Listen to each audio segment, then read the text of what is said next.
With the major acquisition complete, the task of settling the public lands began.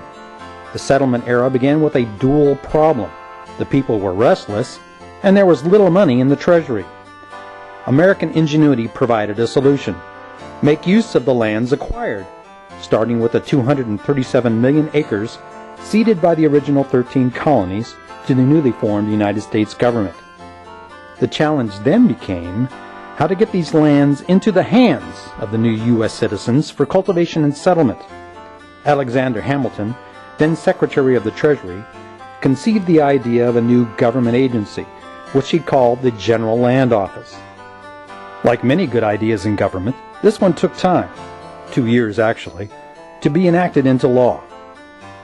But this new agency became the forebearer of today's Bureau of Land Management.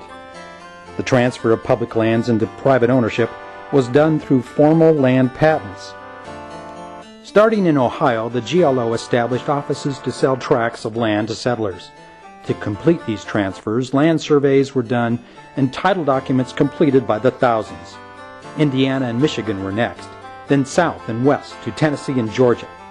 The interior of the United States now warranted its own cabinet-level department, and the General Land Office became an agency within the new U.S. Department of the Interior. Thomas Ewing of Ohio, who came from the General Land Office, became the first Interior Secretary. In scenes like this one repeated throughout this period, hardy settlers gathered in government tents. They looked at large maps and town sites hastily established and chose their own section of land, starting out at a bargain price of 2 cents an acre, to move the nation's manifest destiny westward.